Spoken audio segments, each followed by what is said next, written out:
Indonesia diwarnai aksi unjuk rasa di berbagai wilayah. Penyampaian aspirasi masyarakat di publik diikuti dengan kericuhan yang melumpuhkan transportasi umum hingga kerusakan fasilitas publik. Tidak sedikit korban berjatuhan, baik dari sisi demonstrasi dan kepolisian. Aksi demo tidak hanya terjadi di Jakarta, tetapi juga di kota-kota lain seperti Bandung, Surabaya, Makassar, hingga Medan. Sebagai informasi, demonstrasi ini awalnya merupakan luapan kekecewaan masyarakat terhadap para anggota DPR. Akan tetapi kemudian meluas menjadi kemarahan terhadap kepolisian dan secara personal terhadap anggota DPR. Demo besar dimulai pada hari Senin, tanggal 25 Agustus tahun 2025. Aksi dihadiri banyak kalangan, mulai dari perorangan, pelajar, pedagang, ojek online hingga mahasiswa. Saat itu, unjuk rasa menyuarakan kekecewaan masyarakat terhadap anggota DPR. Salah satu fokus utama tuntutan unjuk rasa terkait kenaikan tunjangan anggota DPR.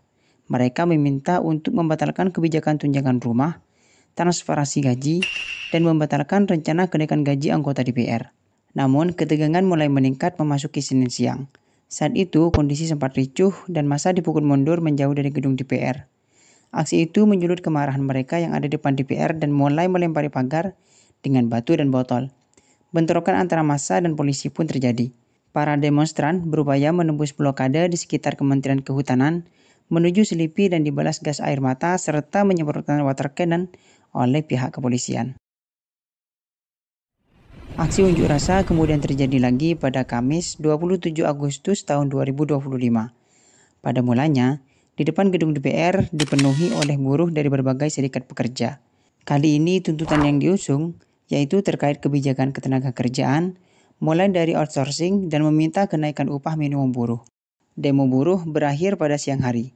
Lalu ratusan mahasiswa dari berbagai kelompok kampus mulai berunjuk rasa menolak kebijakan pemerintah yang merugikan masyarakat.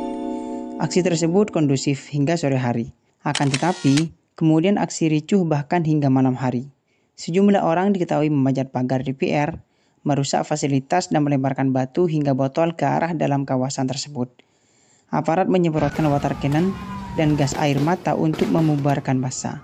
Massa pun mundur ke Senayan, Selipi, dan Pejompongan. Dan pada malam hari, kendaraan taktis Barakuda milik Brimob melaju dengan sangat cepat, mencoba membubarkan massa, namun aksi itu malah melindas seorang driver ojol di Pejompongan. Kejadian tersebut tertangkap kamera dan videonya viral di media sosial dengan sangat cepat. Dan mobil Brimob yang menabrak itu diketahui langsung kabur. Video sejumlah orang yang mengejarnya juga tersebar di media sosial. Korban tabrakan itu adalah Afan Kurniawan yang kemudian meninggal dunia. Kejadian tersebut menambah kemarahan masyarakat. Sejumlah massa diketahui langsung bergerak ke markas Komando Brimob di Kuitang, Jakarta Pusat dan bertahan hingga esok harinya. Pada tanggal 29 Agustus tahun 2025, demonstrasi pun kembali terjadi. Seruan aksi kini dilakukan driver ojol sebagai bentuk solidaritas kepada Afan Kurniawan serta mahasiswa yang menuntut keadilan.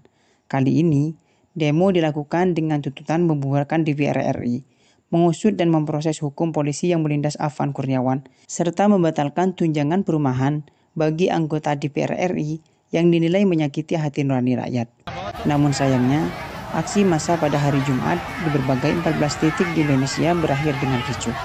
Demo yang sedianya dilakukan dengan semangat solidaritas untuk Afan Kurniawan justru diwarnai dengan aksi bentrokan dengan aparat dan perusakan fasilitas umum. Walau aksi ini masih dicurigai ada seorang provokator yang tidak bertanggung jawab yang sengaja melakukan ini. Adapun wilayah yang menjadi titik api pada demo 29 Agustus tahun 2025 yaitu Jabodetabek, Bandung, Surabaya, Padang, Makassar, Pekanbaru, Semarang, Garut, Jogja, Malang, Pontianak, Manokwari, Tasikmalaya, dan Solo. Sebenarnya, aksi demo dilakukan sebagai sarana menyalurkan aspirasi rakyat yang marah melihat adanya tunjangan raksasa bagi anggota DPR RI. Selain itu, sikap anggota DPR yang dinilai terlalu sombong dan menunjukkan gestur tone deaf atau bertindak dan berkomentar tak sesuai dengan konteks semakin menyulut emosi rakyat. Mental orang tertolol sedunia. Catat nih, orang yang cuman mental bilang bubarin DPR, itulah orang tolol sedunia. Emosi rakyat semakin menjadi ketika apa yang disuarakan tidak ditanggapi dengan bijak oleh para anggota DPR. Apalagi mereka membuat video joget-joget dan berbagai narasi yang seolah meremehkan rakyat keluar dari mulut para beberapa anggota DPR seperti Ahmad Sahroni, Uya Kuya, Eko Patrio, Adis Kadir, hingga Nafa Urbah yang semakin membuat rakyat geram.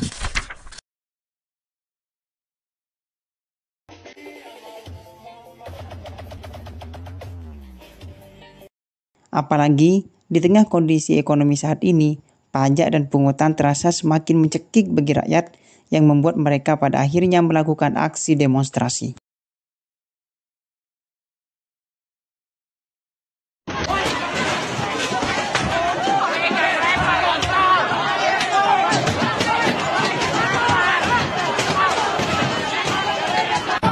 Gila, gue di dalam rumahnya Saroni.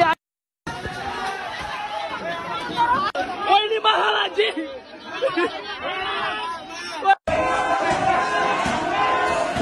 Situasi terkini dari dalam rumah Ahmad Saroni. Semuanya sudah habis, hancur, diamuk sama massa.